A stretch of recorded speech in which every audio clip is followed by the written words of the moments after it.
Welcome to the In Season podcast, rated R for language.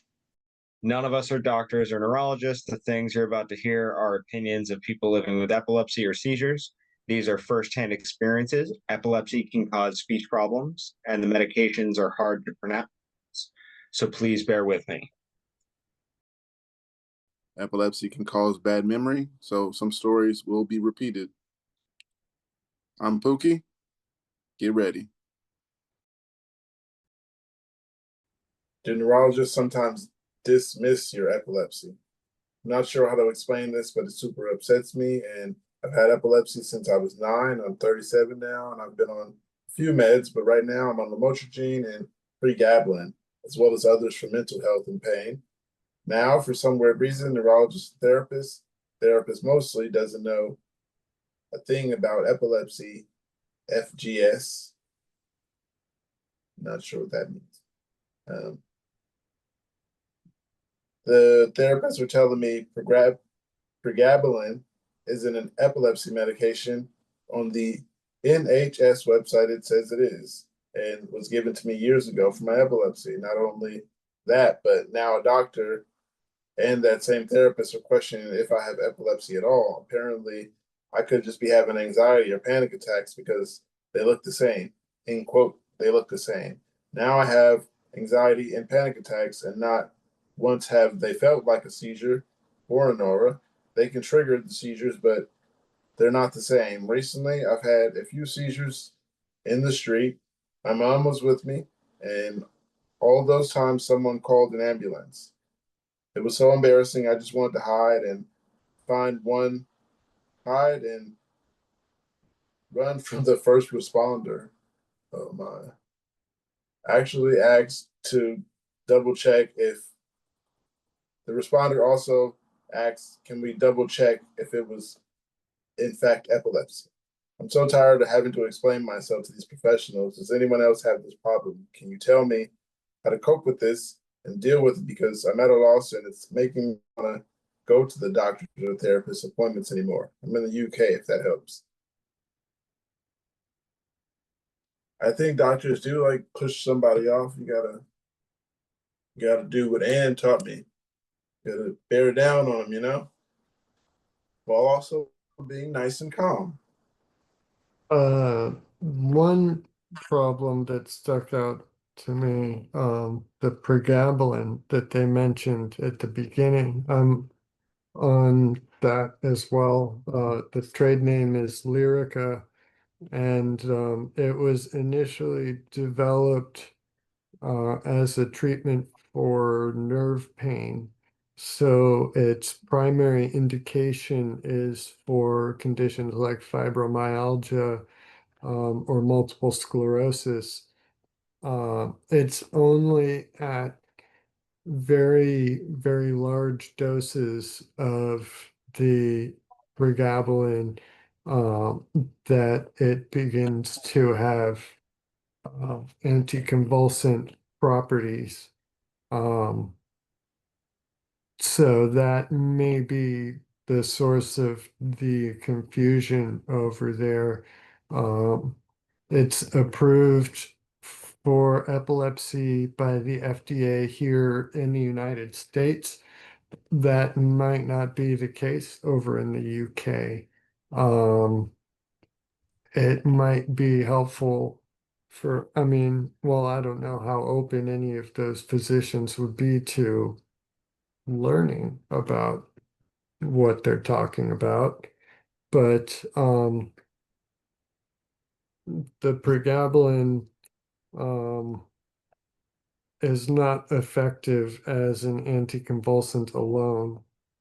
So that may be also another thing, another miscommunication. The doctors may be thinking that you're trying to say it's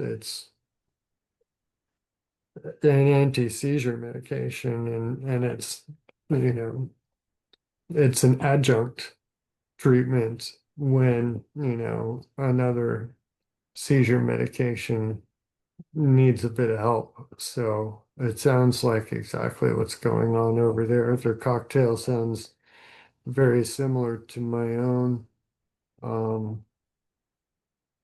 but um, We really I don't need know how. to get So, a doctor from the UK or just literally anybody from the UK to join the stream because that's like what the third or fourth one today that's been UK based, and we're all US based. We haven't really had people from out of the states on in a while. I really hope we can get somebody who has a little bit more to add to the location base of it all because I have On no. Family Day, we had someone's mom come from the UK. Well, Missed it. well, yeah, but that guy never ended up joining, did he? No, but she's still part of the community. a No, general no, ballpark. I know.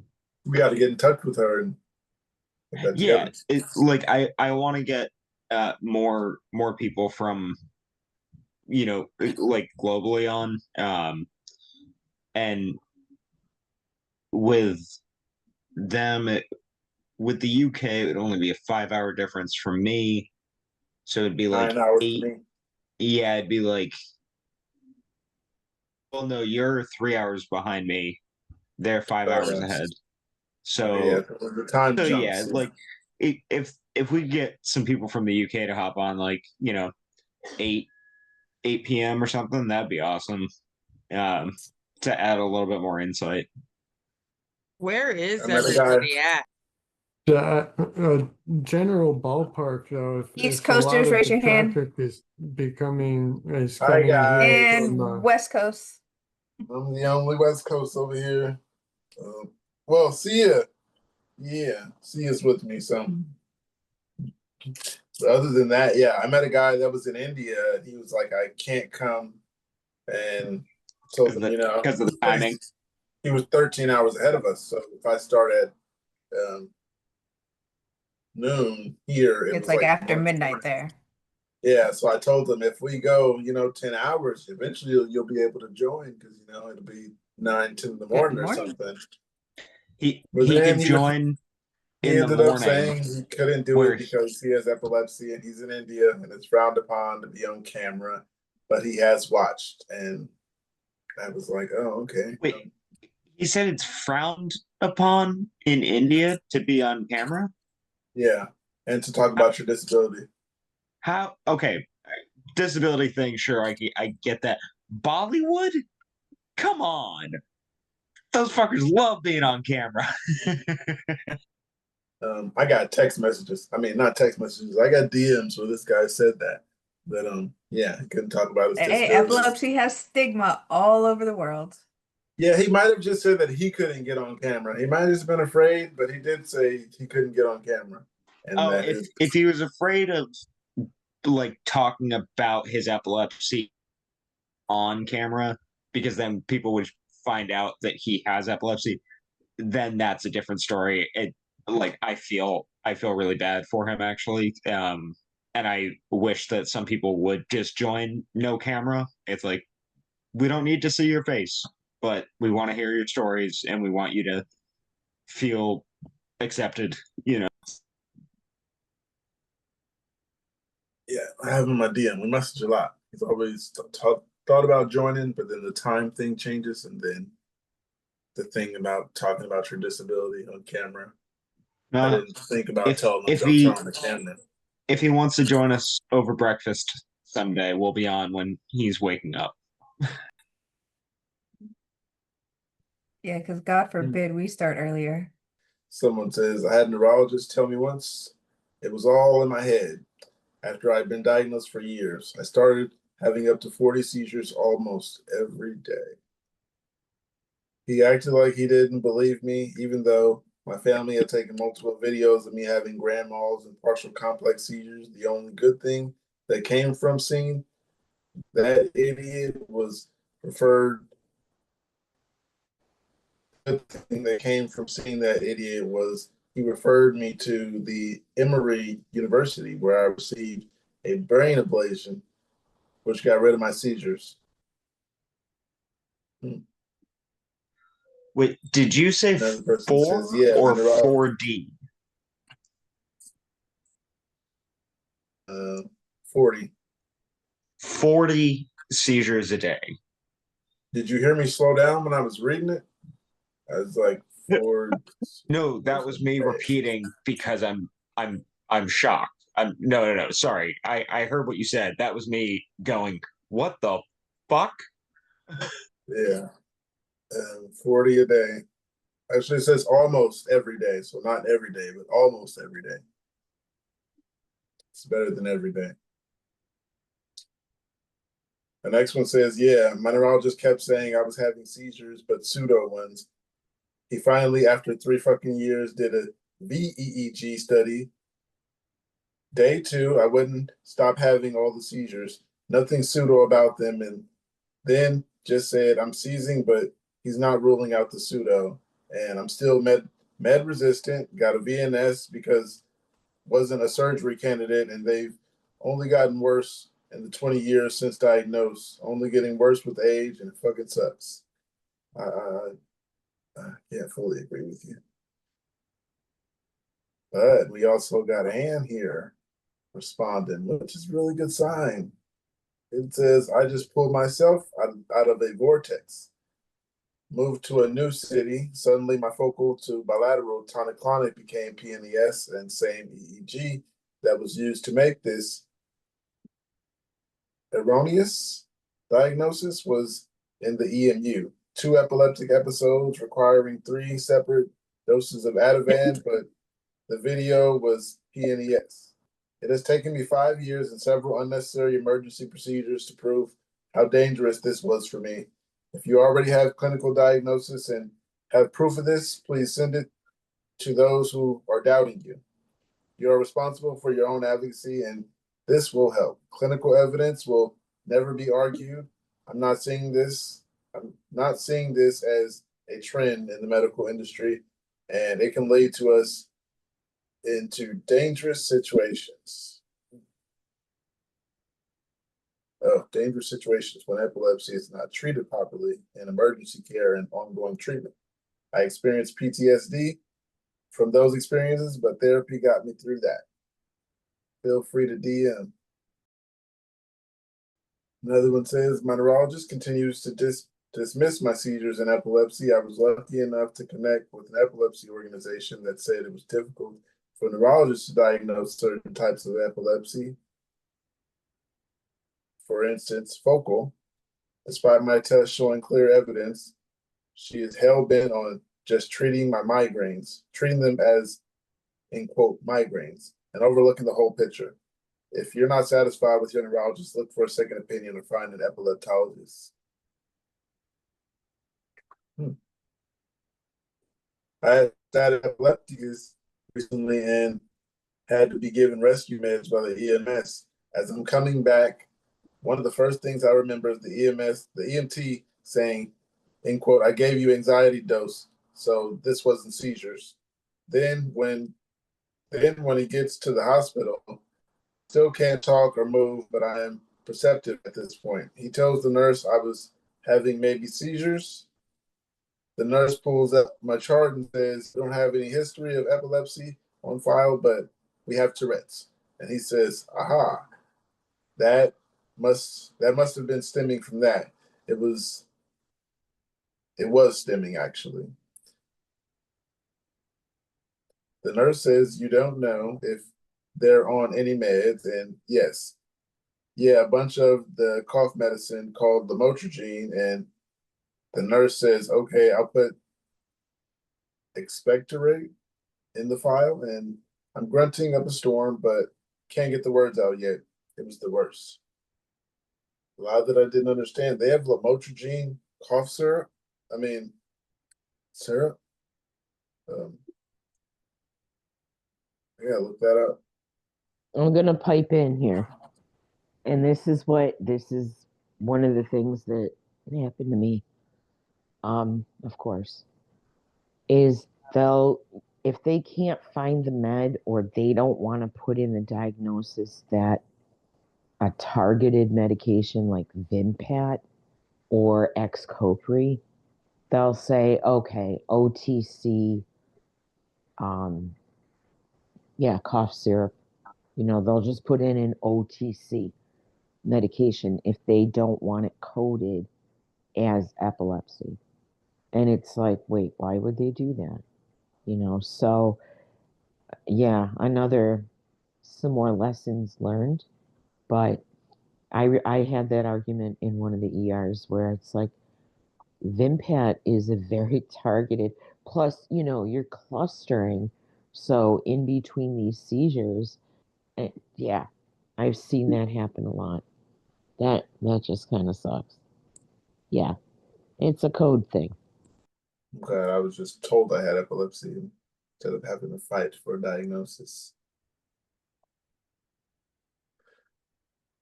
Here's another comment. It says, my previous one said, how do I know I was having seizures when no one has seen them? I was either faking them or imagining it.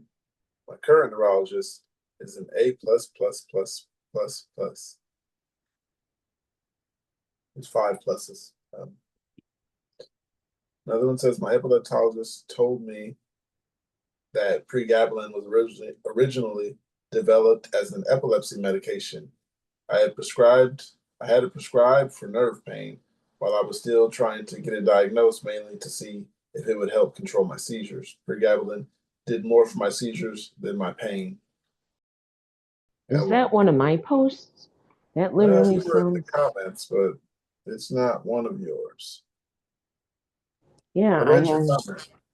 yeah, I had that. I just had that very thing happen again with pregabalin. It's like, yo, yeah, no, this is an anticonvulsant, but the off-label use made so many medical providers think it was something else. And I'm like, wow, how? How? One more comment says, I was told after having epilepsy for 25 years that my daily auras and occasional seizures were pseudo. I asked, what does that mean? What does that mean? I can learn to drive then? My epilepsy nurse, who had mentioned this, looked alarmed, and it hasn't been mentioned since. Presumably, they are not certain they are willing to take that risk. Another one here says, why does epilepsy awareness suck? You can imagine why I put this here to read this. It says it's the most common neurological condition. It's been known about for thousands of years, yet no one understands it. Every person I've spoken to that is a neurologist or a scientist who specifically researches epilepsy thinks that everyone with epilepsy is photosensitive. No one has a clue what focal seizure is. No one talks about the side effects of the meds or the side effects on the memory epilepsy could have. Only time I ever heard about Purple Day during school was in October, and it was for ASD, not epilepsy. In fact, I didn't even know epilepsy had a day before Googling it. Even doctors just see it as nothing more than seizures. They don't talk about the social aspect, the cognitive aspects, or even explain what's going on in your brain. I know it's morally wrong to compare movements, but it's a rant, so I'm gonna do it anyway. The movements for so many different types of awareness have become so large to remove stigma. For example, ASD and ADHD. Why does epilepsy never get this treatment? I'm not asking for everyone to suddenly become a neuroscientist, but can it just be general knowledge that epilepsy doesn't equal photosensitivity and that there's more than a grand mal seizure, at the very least, in authority figures like teachers? You would want anybody around children to know this kind of thing.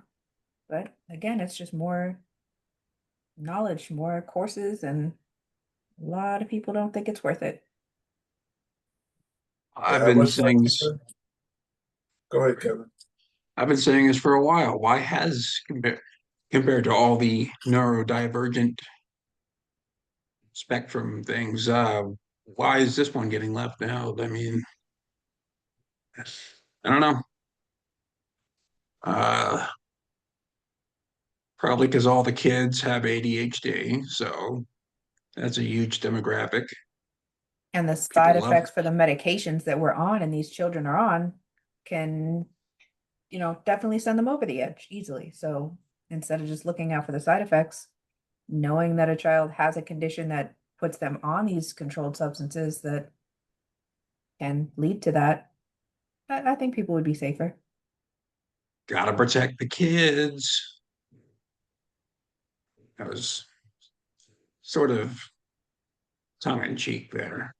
You know, I think the pharmaceutical industry has really latched on to diseases like ADHD and Asperger's. It might be a little overdiagnosed. And Yeah, that's true. I mean, yeah, that's true because like I have Asperger's, and I have Asperger's. I mean, like like people don't know that about me. Just like I mean, just like I mean, like like here's what normally happens.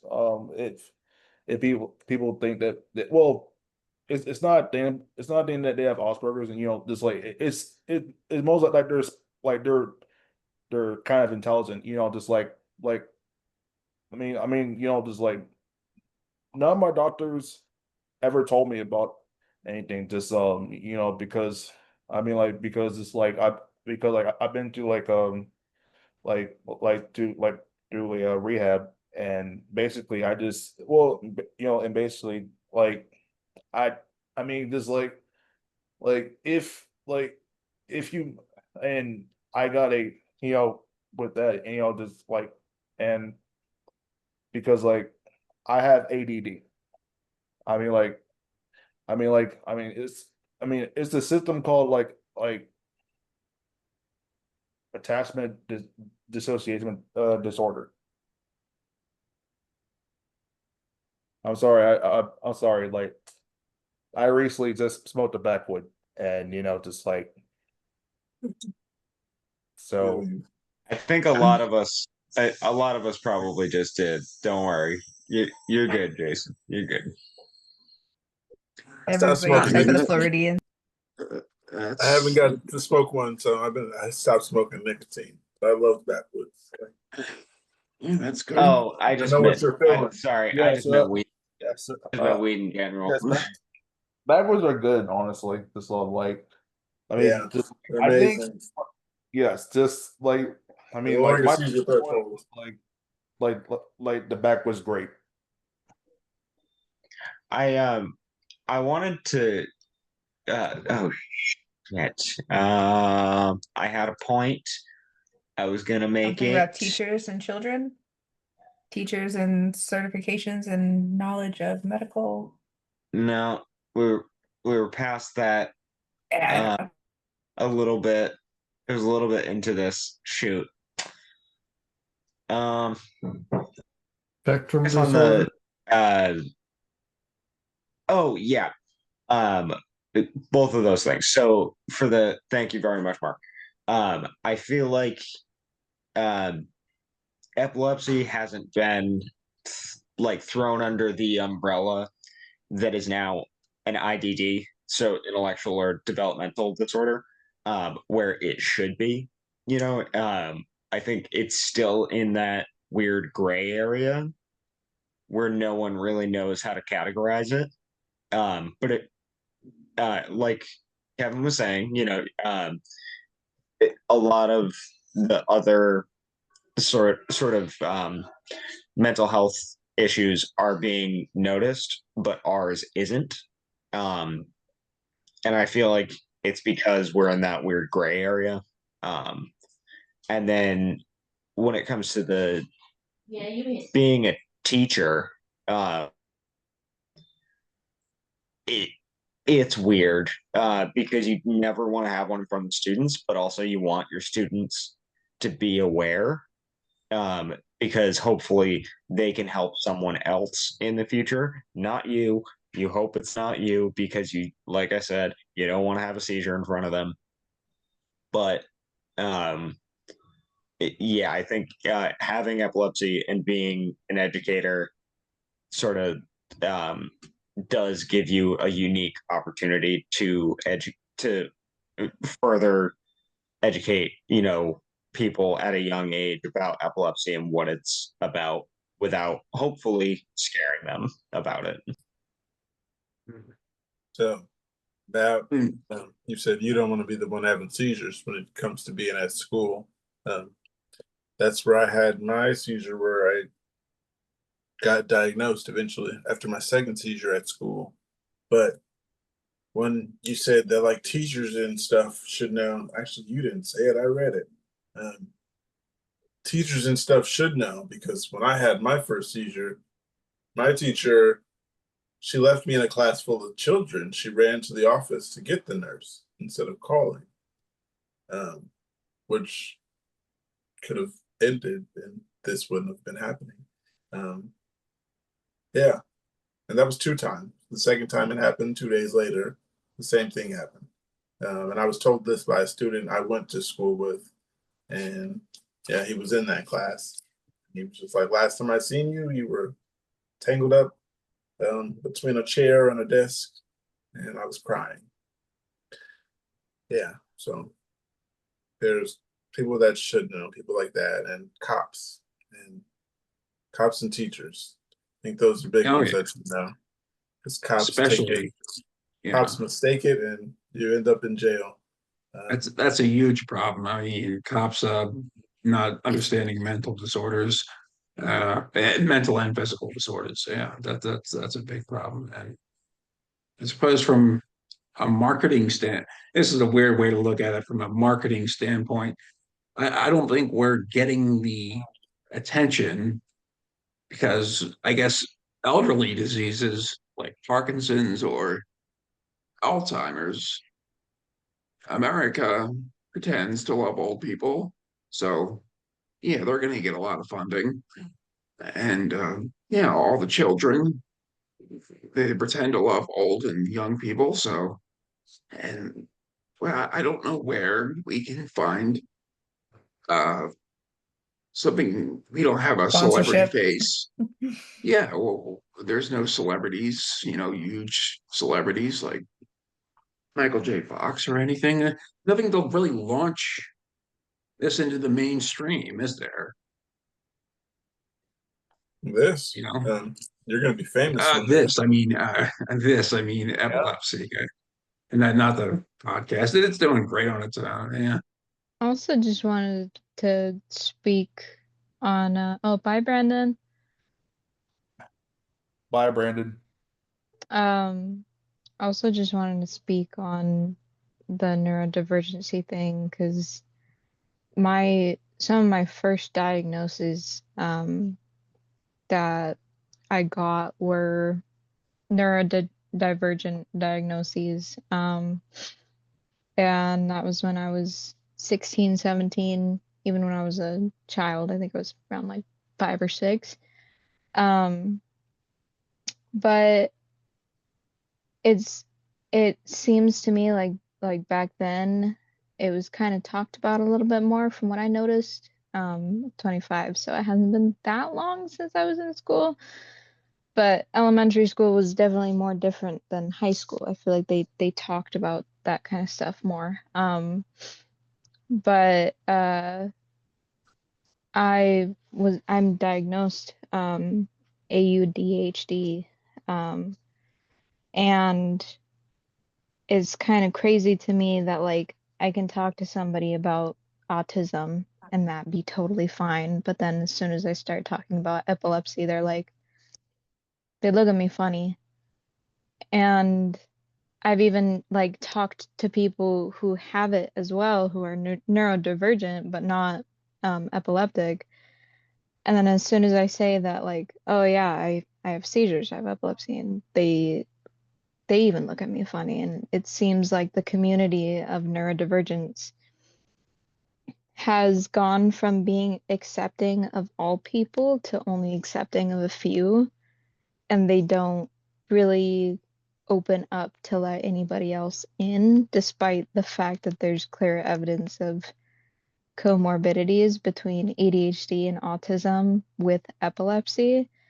And then also speaking on the MS, Parkinson's, and Alzheimer's. I mean, people who have epilepsy or people who have family members who have MS and Parkinson's, they're more at risk for developing a neurological disorder, which can include epilepsy. And it's just crazy to me that those comorbidities are not talked about with how widely talked about those things are, neurodivergency and MS, Parkinson's, and stuff like that.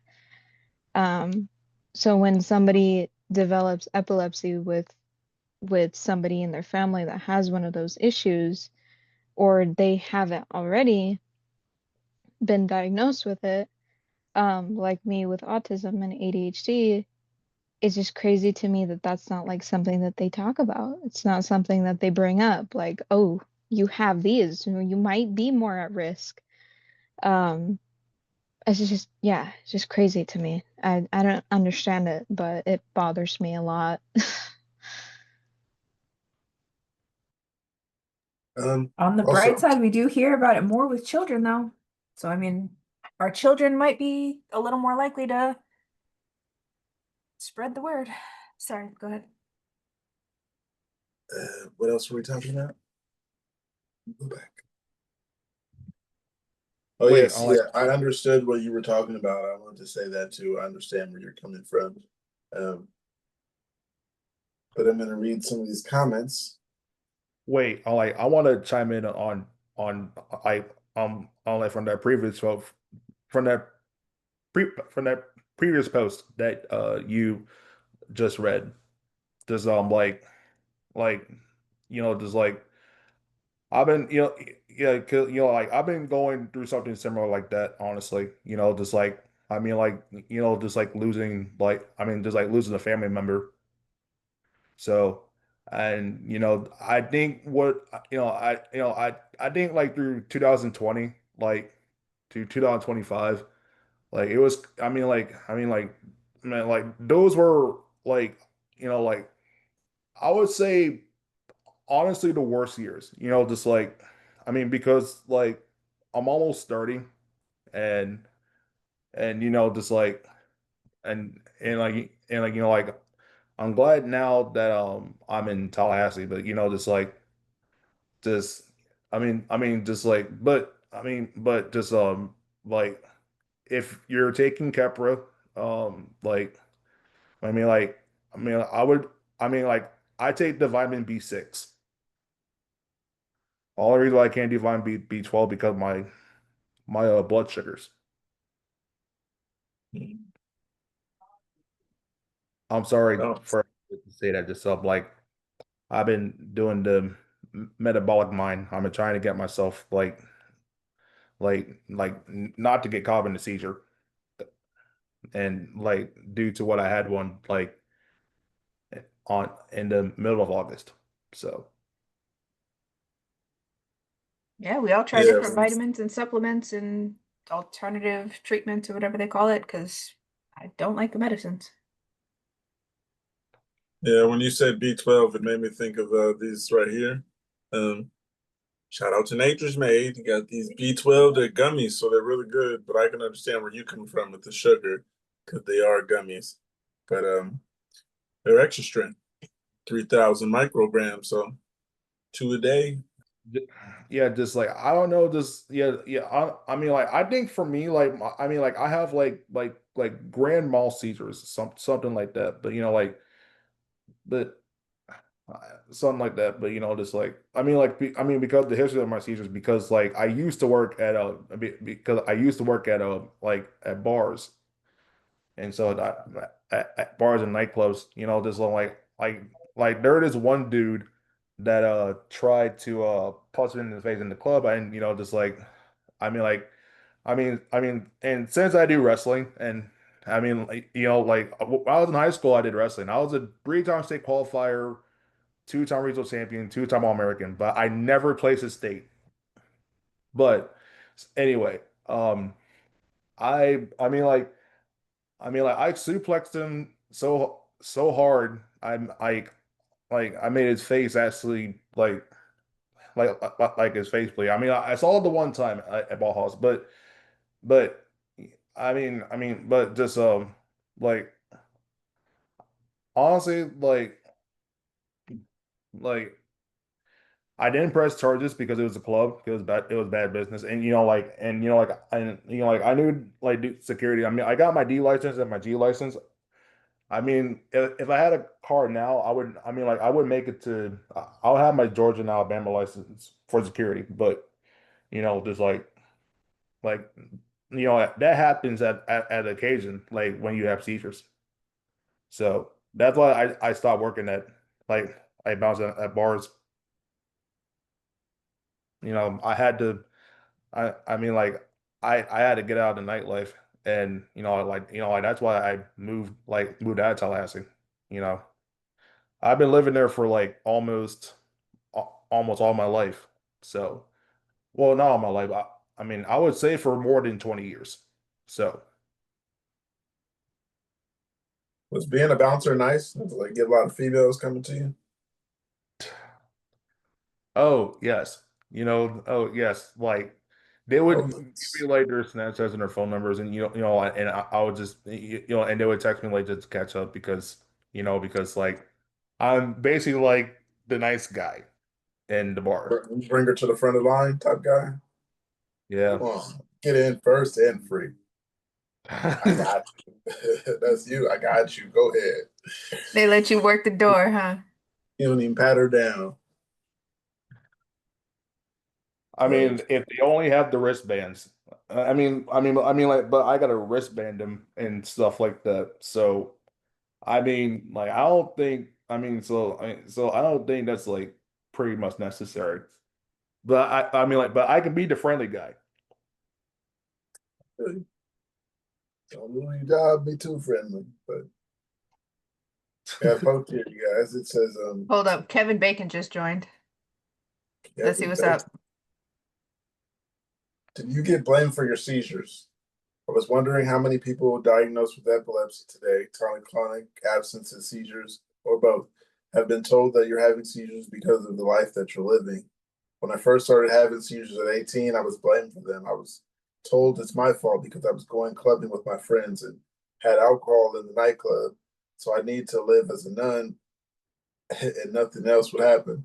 I kept having seizures, regaining consciousness at the hospital or in an ambulance. For 20 years, they told me the EEG didn't show anything. So I was told I wasn't epileptic and I had all the symptoms and needed Tegretol and Keppra as well, twice a day religiously. Then 4 years ago, abnormally, they said I had abnormal brain waves consistent with the ones observed in epilepsy were observed. I was diagnosed and then told I am disabled. I wasn't a slacker for struggling at work. I wasn't a drama queen like they said for 20 years. Then, about 6 months after that, my dad started to have seizures. So now they're like, obviously, it's been passed down genetically. They act like everything is fine.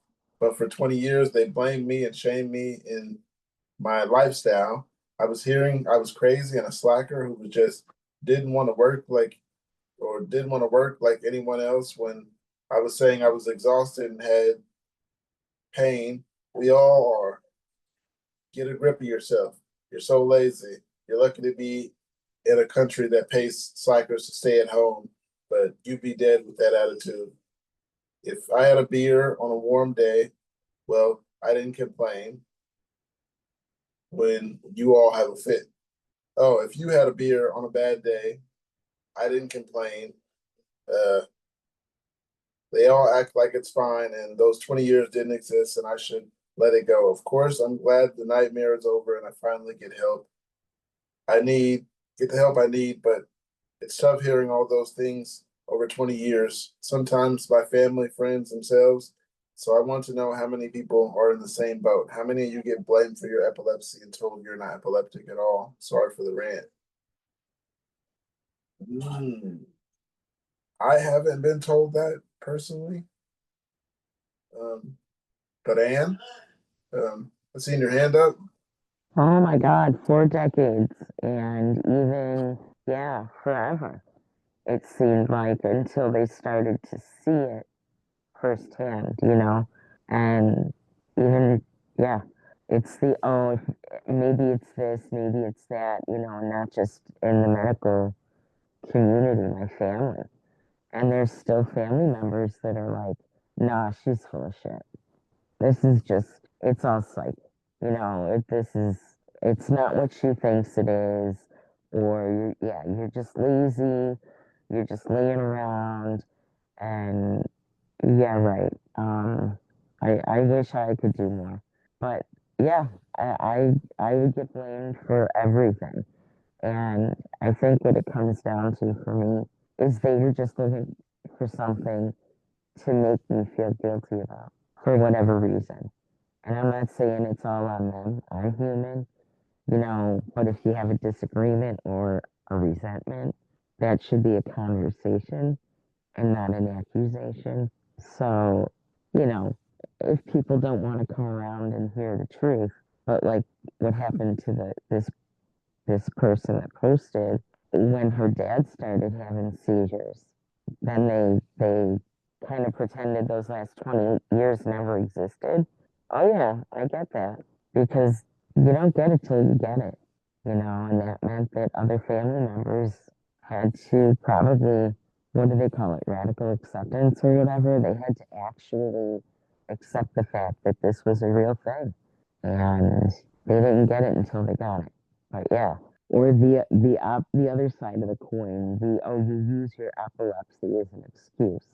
That's the other side of that coin. It's like, oh, you're funny. But yeah, I get it. So there's one here, a comment said, I was told it was unreal and I was being fake after 12 years of having seizures. My parents still don't believe me. My parents still didn't believe me. And I told them if they're not going to believe me, then I don't want to be around them. So my mother said, if you want to leave, you can leave.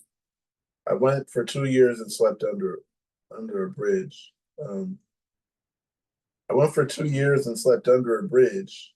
Eventually, I had to be the bigger person and go back home. So now here I am home, and they still don't believe me, even though I'm having seizures in front of them. Sleep under a bridge is rough. I feel for that person. Luckily, my family has not. They've said some fucked up shit, but they believe I have seizures and epilepsy.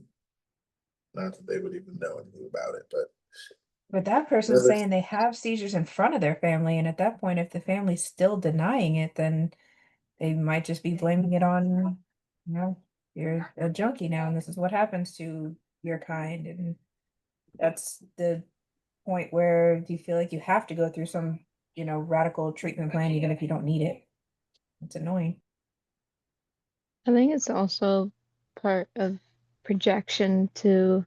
Um, I've had a lot of issues with my family, like all my life.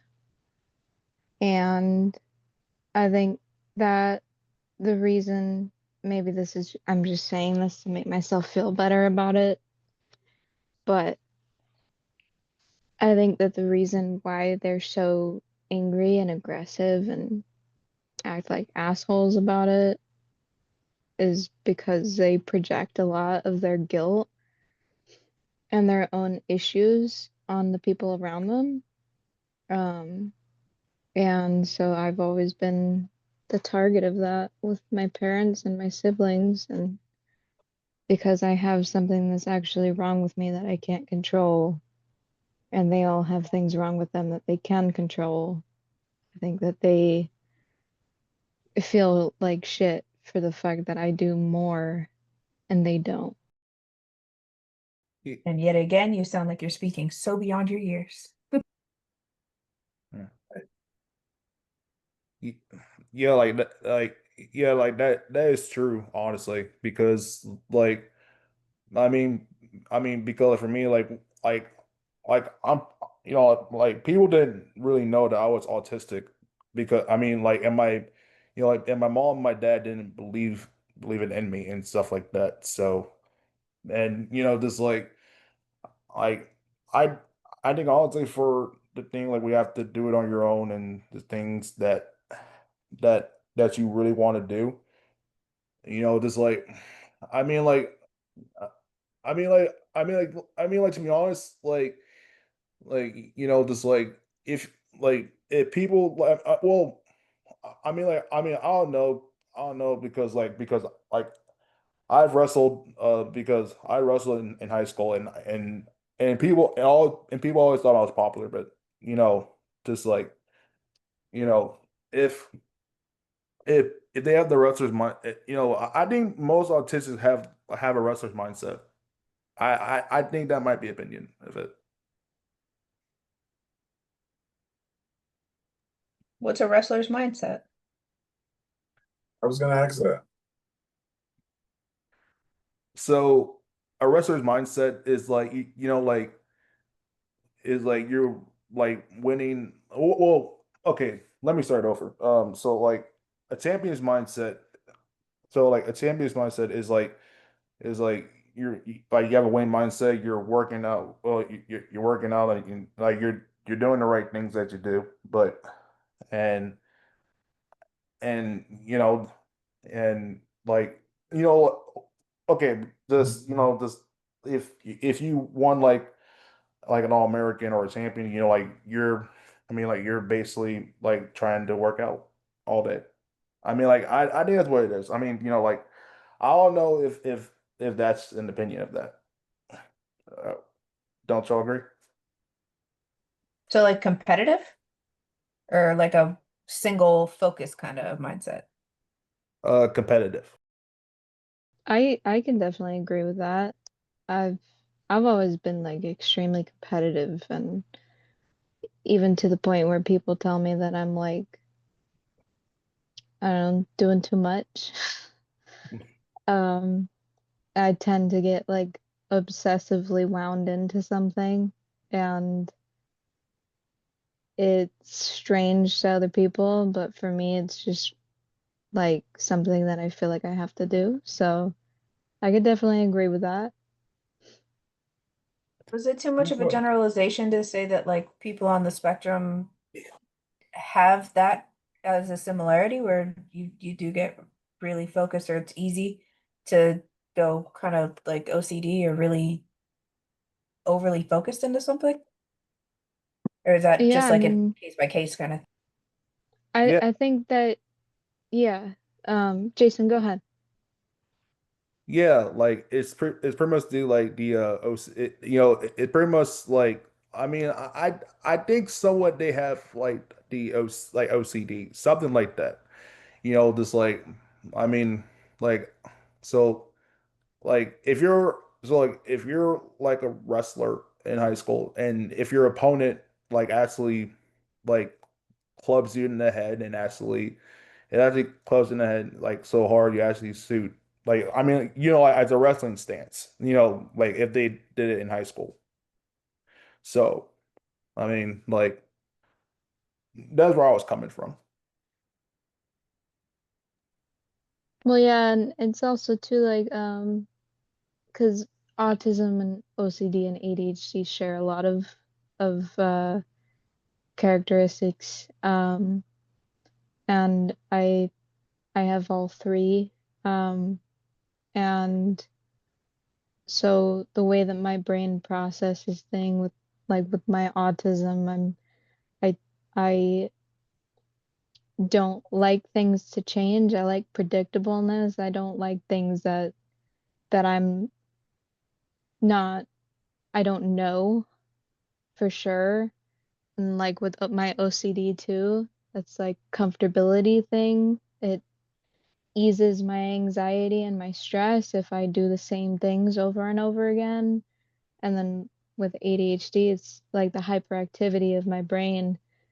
Um, it feels better to do something um obsessively than to do multiple different things because then I kind of get um caught up in it all, and I lose my focus very easily. So I would definitely say it's something that ties in with most things on the scale. Yeah, just like like I have like an well, like I haven't like an emotional vibrational chart I don't have on my phone, and just like just like, uh, and just like I think like with people who do have autism, I mean they're pretty much like way emotional over things, just like because like I remember I was writing songs like I mean, if they're high emotional, if they're high emotional, they they make you depressed, honestly. I mean, if you're depressed. I mean, I think that may be true, but and just like and I think with autism people, I mean like I didn't know that like and I think for me, honestly, I think pretty much like I think that I'm sorry, I lost it. Uh, I lost it. I'm sorry. I mean That's like cool. Is it So bad for the dogs? go ahead. Is it bad for dogs to eat B12 gummies? I can look it up. It's not good for dogs to eat supplements. I know Okay. Well, that, shout out to but Nature's Man. Go ahead, Kate. I just had to say shout out to Nature's Maid. I was looking at the dog and the Nature's Maid, it just all came together. It's unlikely that a dog eating one B12 gummy cause serious harm, as vitamin B12 is water soluble. So she could get to some water. Say that again. Puppy definitely has something to drink. Yeah. Okay. Well, that should help her get it out faster. It's generally non-toxic, but watch out for uh, having to go out an extra time, sounds like. She called you a her. Did she call me a what?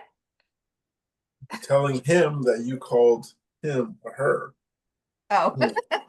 He is highly My bad. offended. But okay. Okay. Yeah, so the thing you guys were saying about, yeah, I lost it too. it was Go like Um, ahead, next subject. obsessiveness and um I think maybe I don't correct me if I'm wrong, Jason, but on that last part that you were talking about, uh people with autism are more likely to be kind of like sponges in their situations, in their environments. So like kind of act like chameleons for some people. So like if you're listening to something that's like high emotion or low emotion, you tend to kind of follow suit with it without meaning to. Just kind of That's what happens. it was. I've always had this like just never understood it. If the and people who are autistic, like I understand like your emotions process differently. So how does that impact your learning? Is that always a disadvantage, or could that ever be kind of an advantage to how you learn or retain For information? me, personally, it my learning was more to be like normal people, if that makes any sense. Because I've never really operated normally, and I was always very different than the kids around me in school. So learning meant more like learning how to be normal. So it's masking is the word for it. But like in regular learning situations, I can learn really quickly, but it doesn't mean that I will continue to be very good at it. recently I got this very cool fidget spinner, you guys. Yeah, you get you one. Um, Another post. I fell for that person who said they slept under a bridge for 2 years before they had to be the bigger person. With epilepsy, um, yeah, that was touching. I have one that says, I'm in my 30s. My parents still make dumb comments like this, even though I don't party anymore or anything for that matter. Haven't for years. I had epilepsy since I was a kid. I was gaslit for about a year by my ex-boyfriend. He kept blaming me for everything during arguments because I was conveniently forgot everything. Even though I knew he was lying and I would never say or do certain things, he always used my memory against me. He made me think I was going crazy. Eventually, that did make me go crazy. Luckily, no one blames me for my seizures except myself, but then again, I can't control everything. My parents will get mad or frustrated if I have a seizure after going to bed too late, but I can't blame them for worrying. In my country, someone called me, someone, some people call it getting possessed by a demon when you have a seizure in public. I'm going to move on. It says, am I being dramatic? My grandma, my gran has a friend with epilepsy and suffers the tonic-clonic seizures. I was diagnosed at 15 with absent seizures, but my gran keeps trying to downplay my epilepsy as if it isn't dangerous and doesn't affect my day-to-day life. She keeps saying, you wouldn't want to have one of those proper big seizures, which I have had a TC in the past, but it really hurts when she says these things and acts as if I can't cross that road by myself. Am I being dramatic? She's not old and clueless either. She just refuses to educate herself. Is that person being dramatic is the question. I don't think so. I think, you know, I mean, especially for those of us that have a mix of a few, like any seizure, regardless of what kind it is not fun to deal with.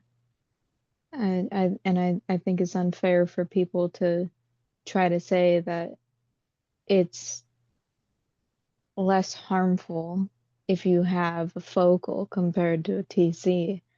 I mean, you can still injure yourself with a focal. That's a cool fidget spinner, Pokey. Huh? Where'd you get that? That's a cool fidget spinner. Yes. Where'd you get that? Well, just one girl gave it to me. I forgot her name. Oh, okay. She didn't want to give me her number though. But yeah, I digress. Pretty cool though. Yeah. So to the comments, wait, say that again. It was just a cough. Oh, yeah. To that person, I do not believe you're being dramatic. Like you said, some people refuse to educate themselves, so it's not being dramatic when you think these people should educate themselves, basically. And to the comments, someone says saying any seizure isn't a proper seizure is wild. I just wouldn't talk to her about your condition anymore, even though she is your grandma. That doesn't mean you have to talk about your epilepsy with her. Right. I've had both. I've had both tell grandma if she didn't think yours are serious, she should try one. Boomers still have stigma around epilepsy. I've had a TC only once when I was diagnosed. Post that, I've had wild jerks, 1 to 2 seconds, and a wave of electricity currently making me collapse. It was like 1,000 watt electricity trying to push me in certain direction, but my parents couldn't understand. But that's when I changed medicine. Still have the small ones, which are not noticeable by someone who doesn't know about the condition. If your grandma hasn't actually seen you have full TC seizure, she might not be understanding your POV. The small ones are only felt, not seen. It's hurtful to hear it from them because it's the people you love. But maybe try ignoring her comments. My BFF made fun of me falling down and jerking before she knew about it was a disorder. It stopped once she understood it's involuntary and messes with my life. You had anybody make fun of your seizures? Anybody? My kids, but that's it. Only on purpose, like for funniness. Oh, yeah, there's that a little bit. Oh yeah. I don't talk to them anymore, but I have family members that would use the R word in gesture. Yeah, in conversations. It's like, yeah, you were doing your thing. We are, and, you know, do that gesture. And it's like, I don't know if you really think I'm gonna, yes, be affected by that, but they don't think about what they're saying. And I found going through life with expecting people to understand my disability was my mistake. And, I'm well known for saying, the truth can stand on its own. It doesn't need your belief to support it. This is a medical condition I had to see a medical specialist for. My primary care provider cannot treat this. So what's your jig? But yeah, no, this is real. But they would make fun of it. And they're the same people that, it's like, oh, you choose what to remember, or you pick a bad time to have a seizure, all that stuff. And I'm so grateful to those of you who have a support system that is truly supportive. I mean, we're human. I expect people to have a reaction. I wouldn't blame them. I would do, it's scary to watch that. It's scary, but you don't have to be hurtful. But that's usually, like you said, Saya, it's projection. It's whatever it is that's in them. They need a place to put it, and they usually choose the most vulnerable. And even wild animals prefer to piss down a crack. So, yeah, you figured I was the crack that was the weakest and you threw it on me. Okay, that's on you. And the longer I the longer I worked on that, recognized it, the easier it was for me. But yeah, I don't like people like that. And I needed to find a better way to teach them how it hurts, because it's like, no, this is a real medical condition. And what you're doing is unacceptable, inappropriate, and absolutely politically incorrect. So take that and shake it. But yeah. I have a comment here. It says, as harsh as it sounds, your grandmother is retarded. Um, okay, as harsh as it sounds, your grandma is retarded. I Is hate what? being around people like your grandmother. Is toxic. She might very well be. She might very well be the thing that triggers your seizures. Sometimes you have to sever ties with your own mental health. Sever ties with her for your own mental health. And another question says, does anybody else feel guilty? 21-year-old female, I'm living with my parents and I am wholly dependent on them for food, shelter, and transport. It's really demoralizing when I have to ask my mom or dad to drop everything because my brain decided to force me to do involuntarily Harlem Shake.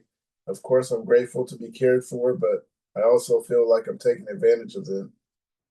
I do have a job, but more often than not, I find myself unable to do the simplest of tasks because of my brain fog.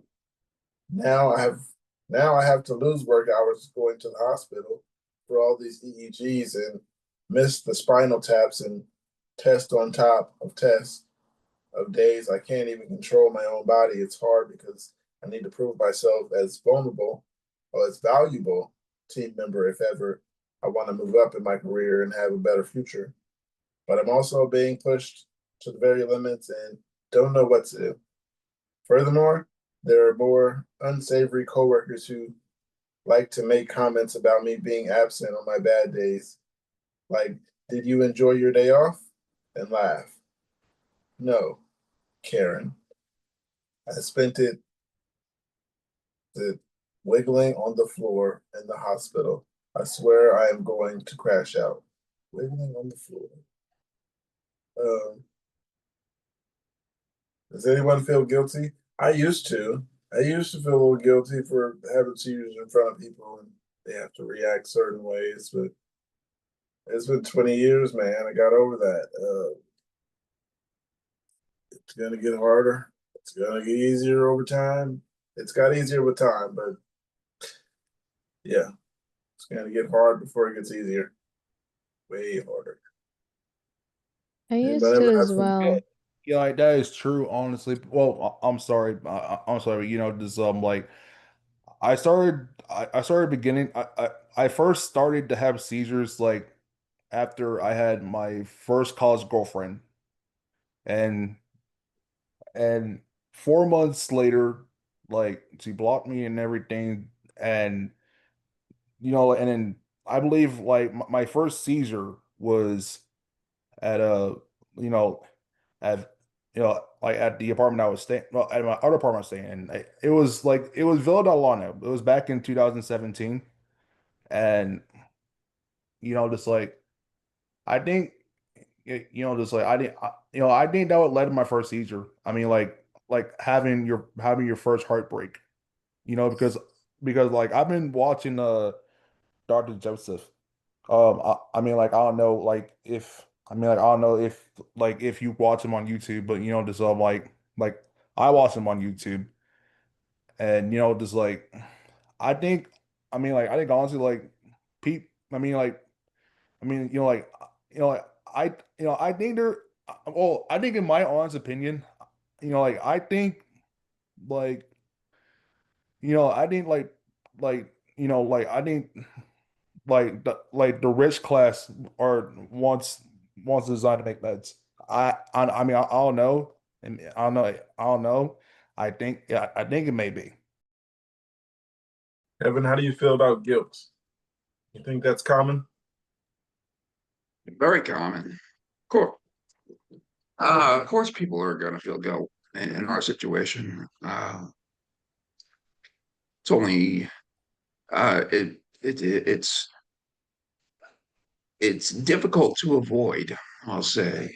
Uh,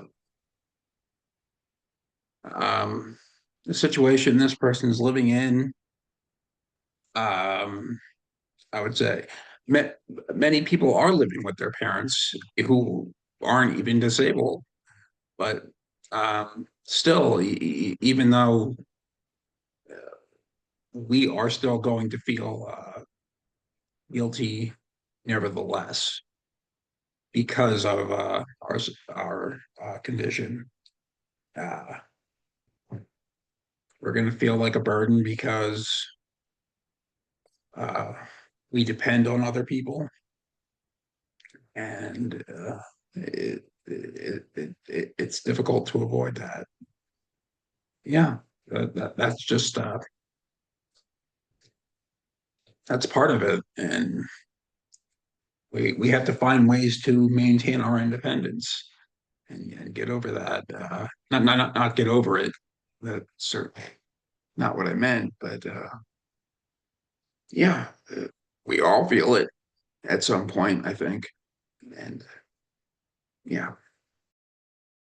I think that's a really good way to put it, actually, Kevin, that just the feeling like you're burdening other people because of your lack of independence, not being able to drive, having to ask for favors, having to ask for rides, things like that. Yeah, like like also with like not having pride in yourself and not having like self-worth. It's You very know, easy to get depressed. Couldn't say that enough. Got a comment? It says, "Please don't feel guilty. We're all in this together." Signed by mom of an adult child with epilepsy. It's hard to not feel guilty. I'm 37, recently had 3 TCs, all within the perfect time frame to not drive since June 2024. I hate asking my fiance or mom for a ride. I know it's not my fault, but I feel like a burden. I feel you. I'm in my 40s and I still feel guilty all the time that my family is, in quote, stuck with me, that they have to put up with me and my seizures, the cost of my meds, the doctor's appointments, but they love me and they are happy to help me. We are not burdens, we're humans, worth of love and affection. I feel similar to you. I'm 22 and I feel like I am stuck at 12, independence wise. I am currently trying to find a job, but I am not sure how I will manage because of my situation. I would love to be more supportive to my family, which has been too strong for too long. However, apart from trying to improve my well being and in turn being more independent, I can't do much else. It's funny how sometimes I need to relax more to do better. So that's what I would recommend for you. There's nothing you can do there's nothing you can do. Stressing out is going to happen. Instead, focus on today rather than tomorrow. It might help.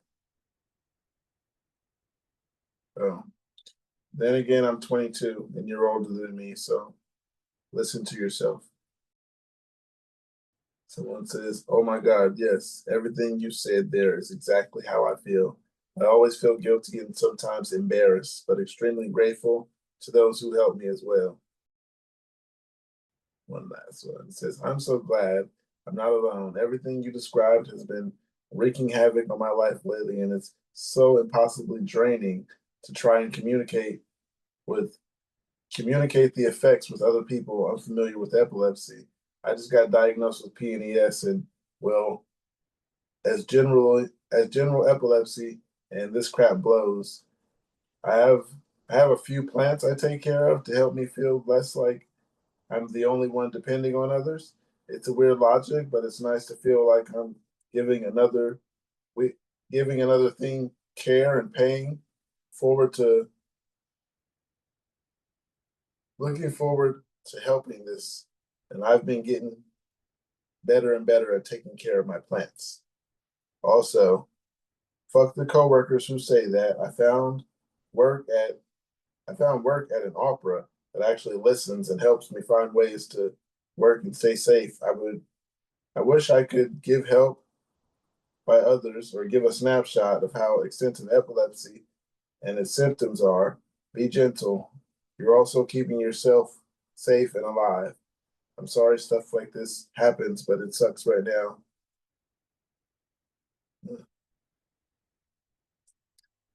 Yeah, Taking care of something makes sense though. That thing with the Right. plants, that was a good idea. Right. Got something in that good idea?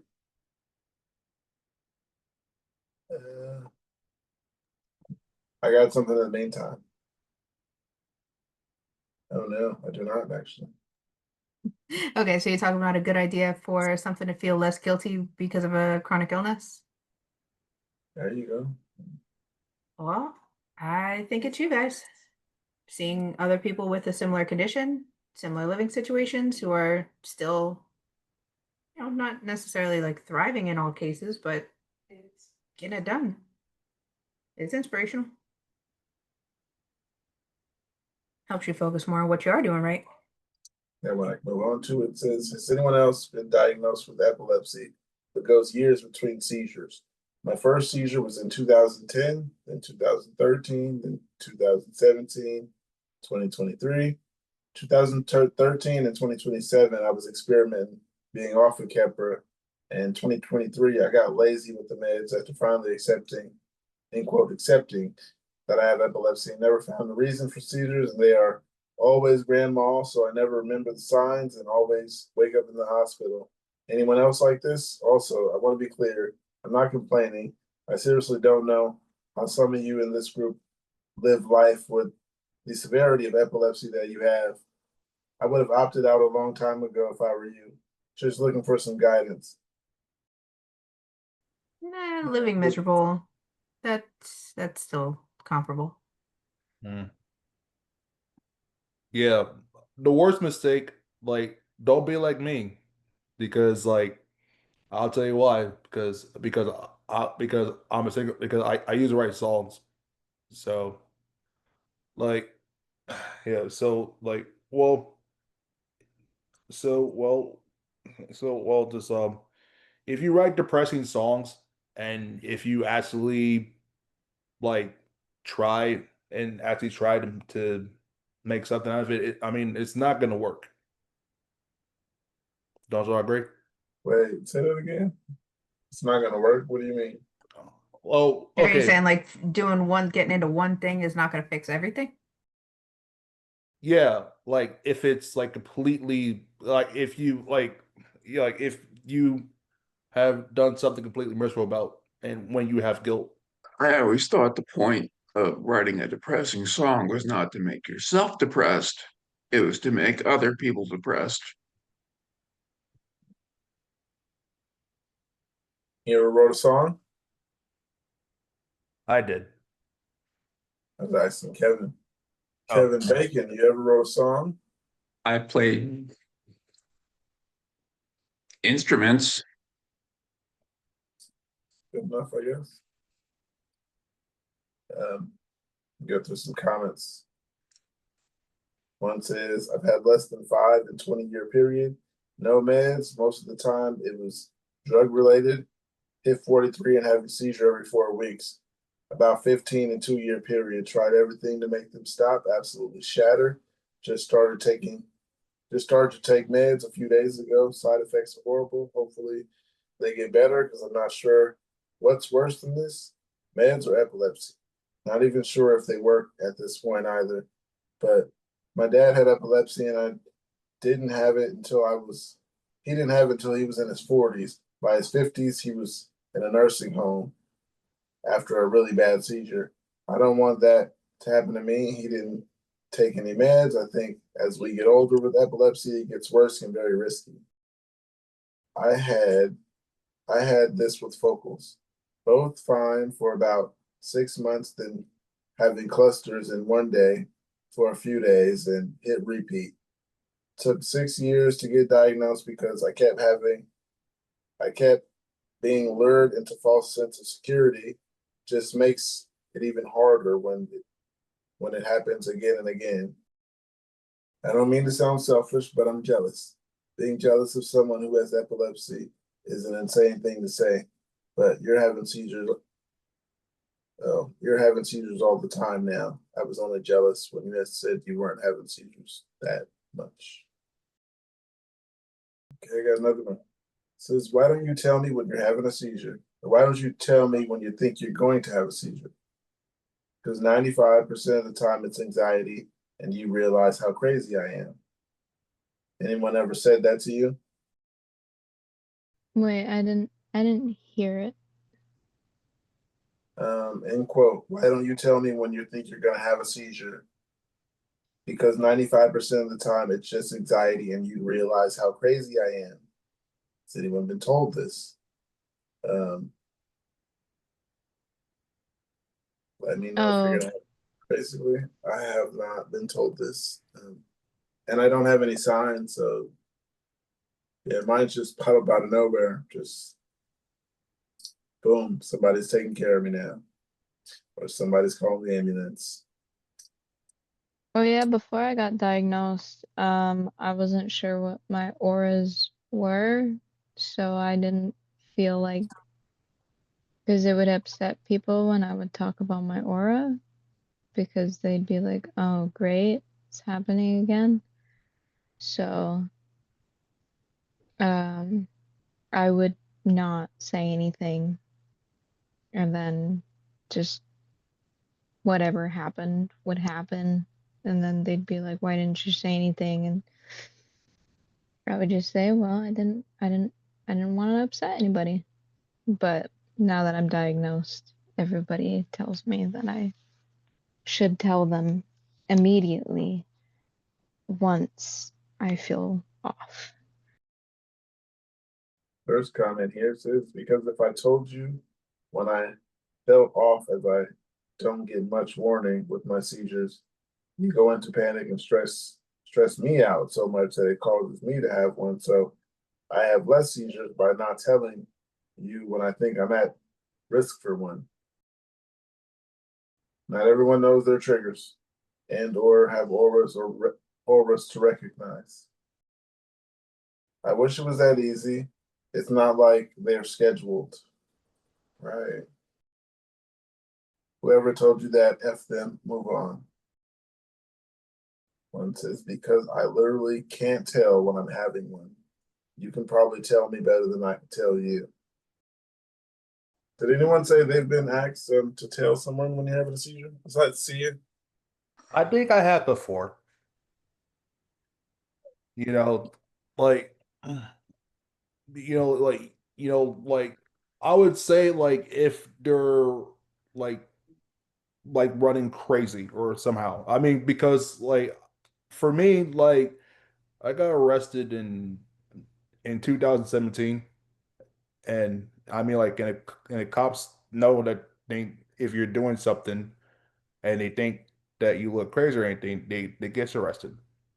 Well, I mean like I mean, but like that's like if but that's like if you're a big guy and you know and you do kind of like crazy things.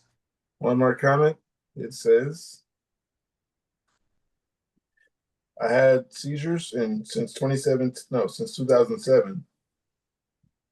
They settled down for a few years after 2013, then came back in 2019. I didn't work in direct I didn't work in direct sunlight for a year, but I worked in super hot humid FedEx trailers and for a year in a warehouse that was not air conditioned. I live in Tennessee, so that's about as hot and humid over here as it is gonna be wherever you're at. Those trailers felt like it was 115 degrees with 70% humidity weather. So I wouldn't be worried about it. Swimming safety with epilepsy. Should I let a lifeguard know if I have epilepsy even when it's been a few months without a seizure? From visiting a water park such as a Disney Typhoon Lagoon, how realistic is it as to want to be going on all the flumes as usual? I doubt I'll be able to tell every single lifeguard. Also, another note, if someone is having a seizure, how will they get rescued as in water you can't just let it happen as you can on land. Anybody have any safety tips for swimming? That would depend on a trusted person more than a lifeguard for sure. I don't have a lot Luvo of has some seizures, even though they're thoughts. kind of breakthroughs. I just don't want to take the risk of what if, and I could not be here for my children after that. The what ifs. And anybody that's trusted probably wouldn't be able to drag me out of the water, especially if we're in the ocean. I'm the biggest So person I know. that's Well, risky. not that I know. I'm the biggest person that everyone else knows. So everyone else is not going to be able to get me out. Well, an issue I see with these, especially considering they mentioned specifically the Disney Typhoon Lagoon type water parks, those are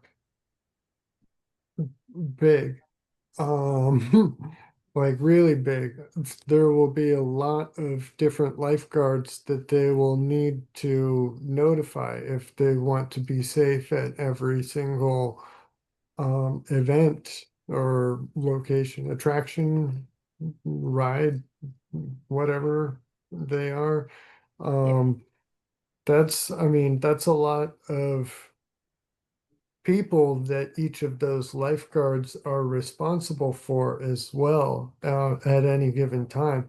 I don't know how realistic it would be for them to be able to notice or pay any extra particular attention to any individual um uh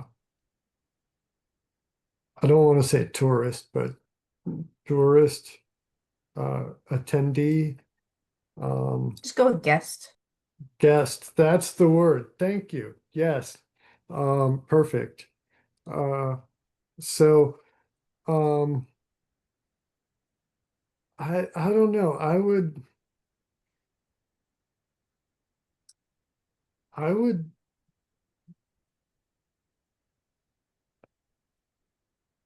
basically think, how comfortable would you be if you didn't notify any of the lifeguards at all, and then base your decision on that kind of thought expectation? Because you may go and notify any of them, but there's really no guarantee that they'll be able to do anything particularly helpful in any of those situations beyond anything that they would have been able to do for any other guest that they are responsible for. Um, so that's just my thoughts. Well, something else with that too is the water parks. If I don't remember Typhoon Lagoon too well, but those are usually pretty shallow. So if you're going to be at a place where it might be crowded and it's just a hot tub and a, lap pool or something, then, like nothing less than 3 feet, then that's definitely the kind of place that you're going to be more likely to need somebody to look out for you. Whereas the water park, I mean, you're probably already there with your family, and if it's just the splash pads that are really shallow, then that's where I would kind of follow Mark's train of thought of if we could go without notifying any lifeguards, then somebody could still at least flip me over to be able to breathe. Like less threat to life, I would assume. In shallow water. So the first comment here says I swim regularly at a pool, and lifeguards and the owner are very accommodating, reassuring me that I'm allowed to swim there and always had an eye on me. I always swim poolside, never in the middle lanes. At a water park, it's a lot different, I guess, and uncontrolled environment, really. If you're going with family, just make sure that an adult is with you and can help you. If you tell the water park, it's unlikely they'll let you in. At the end of the day, it's your choice on safety. If you know your seizures are controlled, and just trust who you are going with, and to help, then it wouldn't be such a big issue. If any of those are in question, then maybe not swim. I wouldn't count on a lifeguard at a water park to catch a seizure, especially a busy one like Typhoon Lagoon. The park is so crowded and they have a large area to scan. Plus, they rotate stations every 5 to 10 minutes. Have a friend who can be in arm's length when you're by a water or waiting at the bathroom or waiting at the bottom of the slide. My worry is that you'll be denied entrance. I don't know if this is true. This is my own, or if this is my own anxiety and past experiences. My only advice is to go swimming and go on water rides with a buddy who can alert for help. Any of you guys still swimming? I like how Anne put it. Won't put myself at risk. Splash pads okay. Any depths? No. I do still swim, but it's probably not a good idea. I did swim a lot when my seizures weren't controlled. But How'd that go? been fine. Just being out in cold air is not that's very good for my seizures. You know, uh, the nice cool air, nice cool pool. Yeah, it's fresh air. It's all very good for me.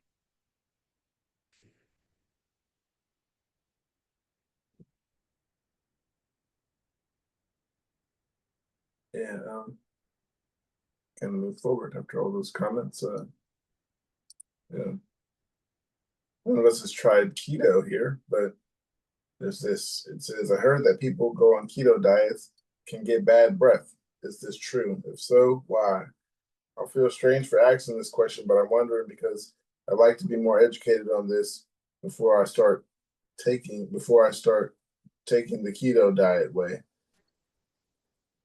Couldn't find much questions online. I hope I don't sound rude. I'm genuinely curious. Keto breath is a normal temporary side effect of ketosis caused by release of ketones like acetone, which can smell fruity or like nail polish remover. You can manage it by drinking plenty of water. maintaining good oral hygiene, chewing sugar-free gum, and adjusting the carb and protein intake. Breath usually improves on its own as your body adapts within a few weeks. Luckily, Kate had the research ready because I might have said you might be overreacting. I don't know, bad breath was a symptom and was a side effect. That's messed up. Catch 22, like Kevin already says. It's hard enough to stick with the diet to begin with.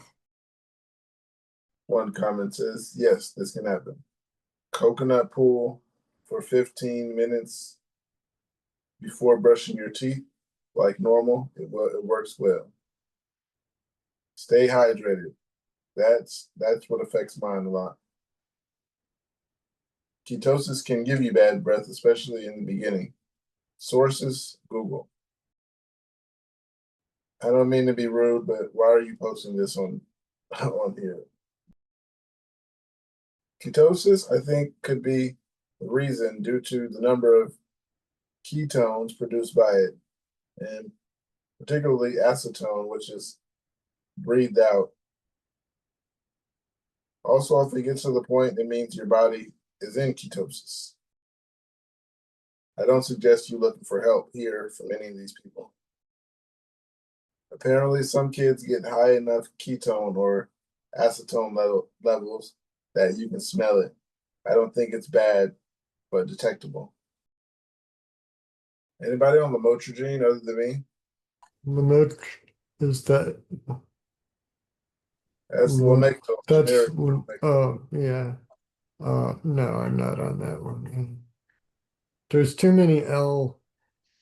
I was switched over to. Should I we finally like remember try to levetiracetam. use the trade names or something to avoid the like confusions or something of this? Mm,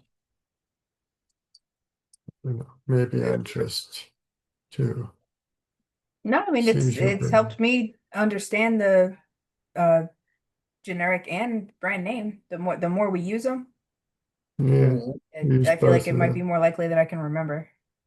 Yeah. Yeah, I can say levetiracetam now because Kate said it so much. And I'm pronouncing it wrong. It was supposed to be levetiracetam. Levetiracetam. So forgive me for that. Okay. Um, And we learned well, that from Anne. yeah, I got one here that says, can lamotrigine affect your overall health? I do say it could because they have side effects that affect your health and things that go along with that. But it says, does lamotrigine have any effects on your health? It lowers the ability to absorb folic acid, apparently. My neurologist prescribed me additional folic acid on top of prenatal to take. I also heard some people online say they experience hair loss. I have not experienced hair loss, of course. My hair fell out for a while when I Oh first wow. started taking it. Yeah, a lot of my hair fell out for a while, but it seems to have stopped and it's grown back. I It have didn't this. like fall out. It just seemed like I was shedding a lot, if that makes Does your sense. hair feel like just more fine, like easily breakable in general? Yes. I've always blamed the meds for that too. Especially because I have I've always had really thick hair. And Oh. now with all the meds and stuff that I'm on, it doesn't seem like it's as strong as it used to be. Yeah, I can understand that. You never want to style it. I don't do anything with it. Yeah, so it does do something to your health overall, is what she's telling us. And from my experience, um, my hair hasn't exactly, other than like you said, you shed a lot. I think my showers say that I shed a lot due to the hair all over the shower. Um, Mine yeah, could be a whole bunch of things though. Like a wide range of side effects, or just to do with your hair? A wide range of things that I have going on and other drugs, not just the lamotrigine. So I don't know if it was that specifically. I just know that when I started when I started the lamotrigine, I noticed that my hair falling out for a while. So that I know was I attributed to the lamotrigine, Okay, so but that one you could pinpoint. that one I could pinpoint, Gotcha. but anything else I can't. Yeah, that's another one of the frustrating parts about having comorbidities, or when they have you on like 4 different pills for one thing. Yeah. It's hard to tell. Have you ever First gone out of comment. your way though to look up like the combination of your pills? Because when I was on carb clobazam and Keppra, I realized Carbamazepine? that uh, I think clobazam's a different one. But anyway, it's a benzo. And when I was on that and the Keppra, I realized it increased that dress risk, like doubled it. I'm And I nobody ever told me that. I don't know if I probably read them as good as I should, but I do go in and at least read all of the side effects and stuff that I should to look out for when I get them. Yeah, we've learned some things on here just from talking to each other about the side effect or the risk increase when you're taking a certain combination of pills, because they really do just kind of try one at a time and see if it doesn't kill you. That's the impression I I got gotta go after a grab while. something out of the oven. So, comment to that question. The first one is, oh wow, from Clitosaurus Rex. I had to say the name for some reason. Says it lowers your ability to absorb folic acid, apparently. Oh, that's a comment I just read. Another one says immunity system is fucked. Every virus, bacteria hits me hard. The moment somebody's in my space, coughs or blows their nose, I'm fucked. Oh, and bad nails, vertical lines, and broken cuticles. Another comment says, I've been taking it for several years and I haven't felt anything different. There you go, me too. The hair is flourishing. I'd be curious to know as well. My neurologist said, other than the potential for a rash, people tend to tolerate this medicine very well. It's going to be my next one if I can't get rid of my current Zonogram brain fog.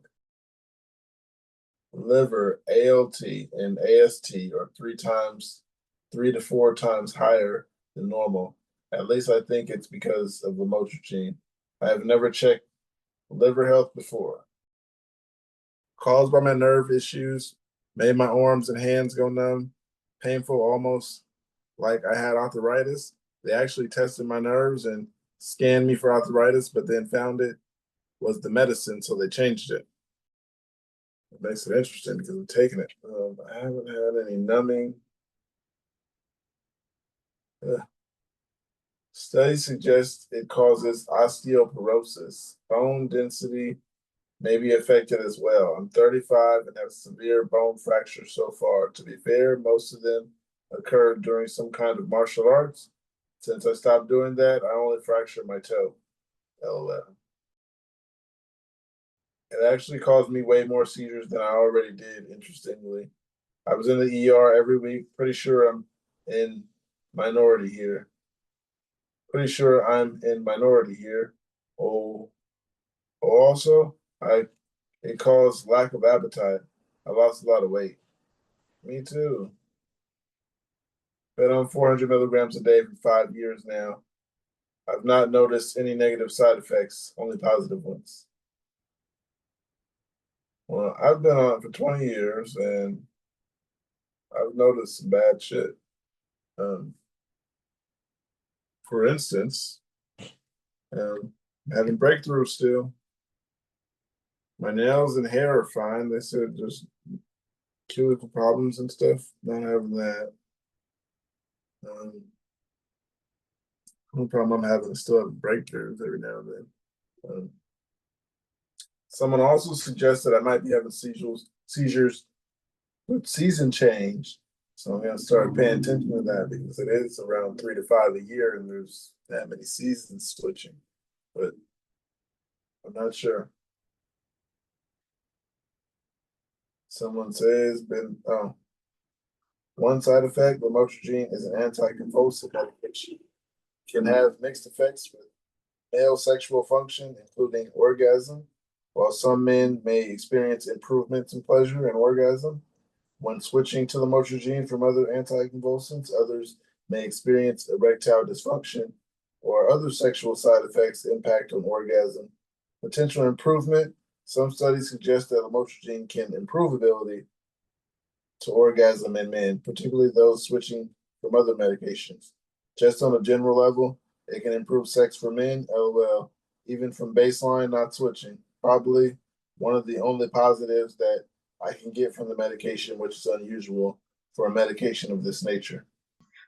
Please take your medication as prescribed or whatever works for you. We're not doctors.